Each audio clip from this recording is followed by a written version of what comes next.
গবরখোলা আমাদের মসজিদ মাদ্রাসা কেড়ে নেবে। তো আমরা চাইছি উনিও আমাদের ওই কৃষকদের যেমন হরিয়ানা পাঞ্জাব সরকার অর্থ দিয়ে দিল্লিতে বসে আন্দোলন করার সুযোগ করে দিয়েছিল, পশ্চিমবঙ্গ সরকার অবিলম্বে আমাদের সেই সুযোগ করে দিক।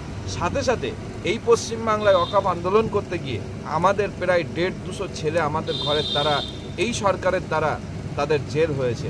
আমরা চাই অবিলম্বে তাদের মুক্তি দেওয়া হোক। তার কারণ আপনি আমাদের যদি দরদ দেখান, আমাদেরকে মুক্তি দিতে হবে, আমাদের সঙ্গে থেকে আন্দোলন করতে হবে।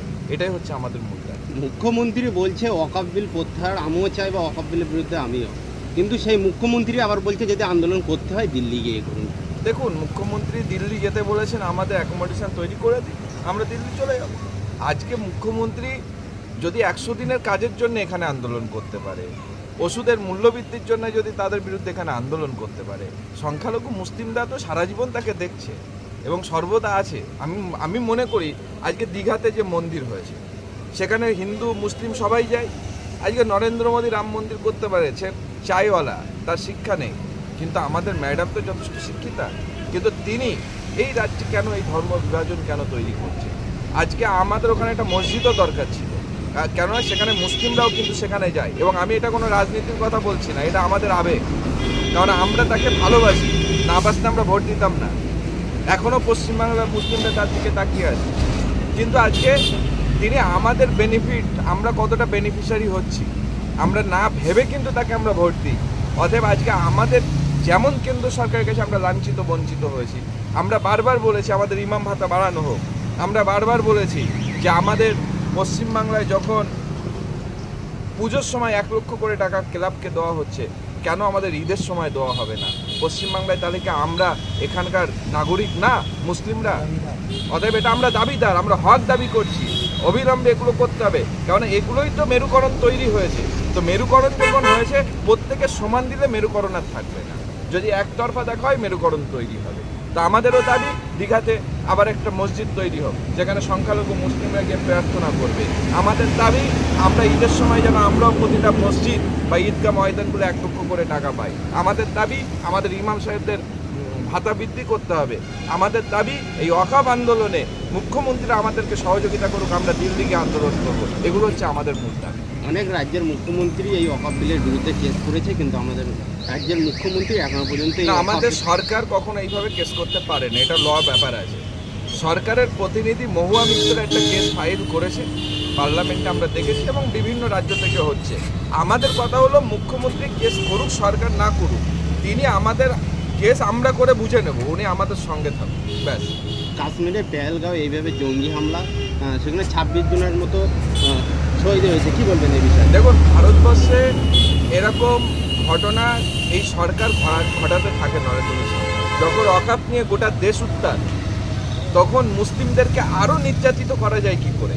ঠিক একটা শুট পলিসিতে পেহেলগাঁওতে যে ঘটনা ঘটিয়ে 26 জন আমার ভারতবাসী, আমাদের ঘরের ছেলেদেরকে হত্যা করা হলো, নিহত হলো, তাদের প্রতি আমরা সমবেদনা জানাই, আমাদেরও কষ্ট হয়। এবং আমাদের ঘরের ছেলেও ঝন্টু শেখ, সেও কিন্তু মারা গিয়েছে, দেশের জন্য শহীদ হয়েছে, বীর সন্তান। তো আদিল মারা গেছে, তো আমাদের ঘরের ছেলেগুলো তো মারা গেছে। অতএব এটা ভারতবাসী তারা মারা গিয়েছে।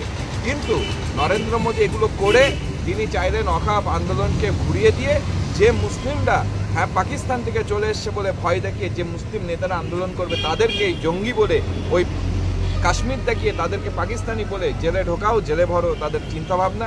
মুসলিমদেরকে সাম্প্রদায়িক বলে আরও চেপে দাও, মুসলিমরা সন্ত্রাসবাদ বলে আরও চেপে দাও, এটা হচ্ছে তাদের পরিকল্পনা ছিল। কিন্তু আমাদের বক্তব্য, ভারতের প্রধানমন্ত্রী 56 ইঞ্চি সিনা, ওনার এত সৈন্য আছে, এত কিছু, উনি পাকিস্তানকে উড়িয়ে দিক, আমরা চাই। কারণ এই পাকিস্তানকে সামনে রেখে আর কত ভোট আপনি করবেন, আর ভারতের মুসলমান হিন্দু ভাগ করবেন কত? পাকিস্তান উড়িয়ে দেন, আমাদের সমর্থন আছে, আমরা আগে যাব পাকিস্তান ওড়াতে, আপনি আমাদের দেন, আমরা সবসময় কাশ্মীরের এই ঘটনার পরে আমরা দেখছি বাঙালি মুসলিমদের উপরে বিশেষ করে ভিন রাজ্যে অত্যাচার হচ্ছে, কি বলবেন? অবিলম্বে আমাদের সরকার সেই সমস্ত রাজ্যের সঙ্গে যোগাযোগ করে যাতে বাঙালি পরিযায়ী শ্রমিক যারা বাইরে আছে তাদের অবিলম্বে সুস্থভাবে, তাদের পরিবার চিন্তিত, তাদেরকে সুস্থভাবে যাতে কাজ না থাকলেও পশ্চিমবাংলায় তাদেরকে এনে সুস্থভাবে একটা কর্মসংস্থান তৈরি করা প্রয়োজন বলে আমি মনে করি। এরপরে আমরা এতদিন দেখেছি উত্তরপ্রদেশে যে ঘটনা হতো সেই ঘটনা আগামীকালকে হাওড়ায় হয়েছে, দেখতে পাচ্ছি টোটোওয়ালাদেরকে ধরে ধরে শ্রীরাম বলানো হচ্ছে। বাংলার প্রশাসনের মধ্যেও এখন শস্য বাগানে ভূত ঢুকে পড়েছে, সব জায়গায় কন্ট্রোল হচ্ছে না। এখানে প্রশাসনটাও হাতছাড়া, পাঁচিলের উপরে দাঁড়িয়ে আছে যে কোথায় যাব, কোন দিকে লাফ মারবো। এখন এদের চিন্তাভাবনা অন্যরকম হয়ে গেছে, যে কারণে পশ্চিমবাংলায় যে ঘটনাগুলো ঘটছে ইতিবিক্ষিপ্ত, এগুলো আমি মনে করি কিছু চক্রান্ত ঘটানোর চেষ্টা করছে বড় দাঙ্গার জন্যে। প্রশাসন যথেষ্ট সক্রিয়, তারপরেও এই যে ঘটনাগুলো ঘটছে, একটা রাস্তায় যদি কেউ কাউকে একটা ইট মারে, টুপি খুলে নেয়, প্রশাসন কি করবে? মানুষ যদি সচেতন না হয়, প্রশাসনের থেকে বড় জিনিস তো মানুষ সমাজকে ঠিক রাখবে। 1 লাখ পুলিশ থাকলে 1 কোটি জনতা, কোথায় কোন বাগানে কোন ট্রেনে কে কী করবে তার জন্য প্রশাসন কি বসে থাকবে? কিন্তু তার যে জামিন হলো এটা আমরা মানি না। অবিলম্বে তাকে অ্যারেস্ট করে অন্তত তাকে জেলে রেখে তার সাজা হওয়া দরকার ছিল। জামিনটা দেওয়া প্রশাসনের উচিত হয়, এটাকে আমরা ঠিক রাখি। এই ওয়াকফ বিল নিয়ে বসিরহাট মাওলানাবাদ দরবার শরীফ থেকে মুসলিম সমাজের জন্য কি বার্তা দেবেন? আমরা বার্তা দেবো, দেখুন এই লড়াই, যেমন কৃষকরা লড়াই করে 700 তাজা ছেলে জীবন দিয়েছে, তারপরে আইন প্রত্যাহার হয়েছে। আমাদের এই লড়াই করতে হবে, ঘুমিয়ে থাকলে হবে না। আমাদের গণতান্ত্রিক পদ্ধতিতে সংবিধানকে মেনে আমাদের এই লড়াই চলবে।